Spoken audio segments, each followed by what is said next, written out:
আমার পাশে কেউ নেই, আপনারা আমার পাশে দাঁড়ান। আমি এখন কি করব, আমি কোথায় যাব? আপনারা আমার পাশে এসে দাঁড়ান, যে যেখান থেকে পারবে। আমি কোনো সাহায্য চাচ্ছি না, আমি আমার অধিকার চাচ্ছি। আমি একজন শহীদের স্ত্রী হিসেবে আমার অধিকার চাই। আমাকে আপনারা চাকরি দিয়ে হোক, যেভাবে হোক আমাকে সহায়তা করেন, আমার পাশে এসে দাঁড়ান। আমি আমার শ্বশুর বাড়ি থেকেও বিতাড়িত হয়ে আসছি মার খেয়ে। আমি আমার জীবন নিয়ে বের হয়ে আসছি। আমি জানি না কেন আমার সাথে তারা এরকম করেছে, তবু আমি আমার অধিকার চাই। আমি কি করবো, আমি কোথায় যাব, আমি কোথায় গেলে আমার অধিকার পাবো? আমি একজন শহীদের স্ত্রী হিসেবে আপনারা সবাই আমার পাশে থাকবেন।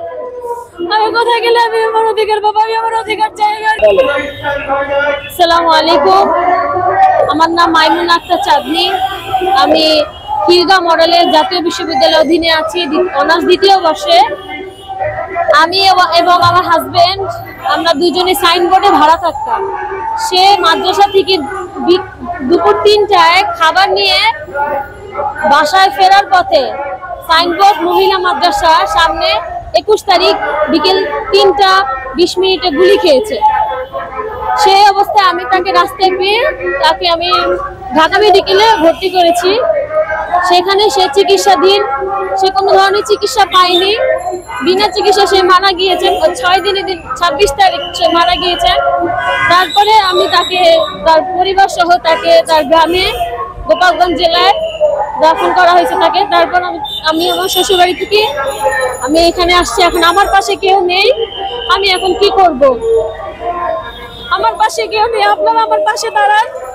আমি এখন কি করব, আমি কোথায় যাব? আপনারা আমার পাশে এসে দাঁড়ান, যে যেখান থেকে পারবে। আমি কোনো সাহায্য চাচ্ছি না, আমি আমার অধিকার চাচ্ছি। আমি একজন শহীদের স্ত্রী হিসেবে আমার অধিকার চাই। আমাকে আপনারা চাকরি দিয়ে হোক, যেভাবে হোক আমাকে সহায়তা করেন, আমার পাশে এসে দাঁড়ান। আমি আমার শ্বশুর বাড়ি থেকেও বিতাড়িত হয়ে আসছি মার খেয়ে। আমি আমার জীবন নিয়ে বের হয়ে আসছি। আমি জানি না কেন আমার সাথে তারা এরকম করেছে, তবু আমি আমার অধিকার চাই। আমি কি করবো, আমি কোথায় যাব, আমি কোথায় গেলে আমার অধিকার পাবো? আমি একজন শহীদের স্ত্রী হিসেবে আপনারা সবাই আমার পাশে থাকবেন। আমি কোথায় গেলে আমি আমার অধিকার পাবো? আমি আমার অধিকার চাই, আর কিছু। আমার হাজবেন্ড যেখানে চাকরি করতো সেই 5 নম্বর রোড মাউথওয়াইল ড্যামরা, সেখানে সে চাকরিহীন ছিল। সে কোনো রাজনীতি করতো না, কোনো কিছুর সাথে জড়িত ছিল না। আমি আমার হাজবেন্ডের বিচার চাচ্ছি। এখন আমার হাজবেন্ডের বিচার আপনারা করবেন। আমি আমার হাজবেন্ডের হত্যার বিচার করবেন। এখন কিভাবে করবেন আমি জানি না। আমি কোনোভাবেই তার মৃত্যু মেনে নিতে পারতেছি না।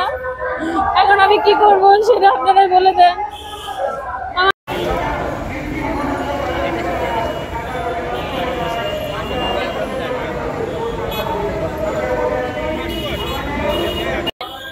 আমি এখন কি করতে পারি? আপনারা আমার পাশে থেকে আমার অধিকার আমাকে ফিরিয়ে দিবেন। আমি কোথায় গেলে, আমি আমার শ্বশুর বাড়ি থেকে বিতাড়িত হয়েছি। আমার বাবা মাও নাই। আমি এখন কোথায় গিয়ে দাঁড়াবো? আপনারা আমার ছাত্র ভাইয়েরা এবং যারা রাজনৈতিক দলের গণ্যমান্য ব্যক্তি আছেন, আলেম ওলামা, তারা সকলেই আমার পাশে থেকে আমাকে সহায়তা করেন। আমি কোথায় গিয়ে দাঁড়ালে আমি আমার হাজবেন্ডের হত্যার বিচার পাবো?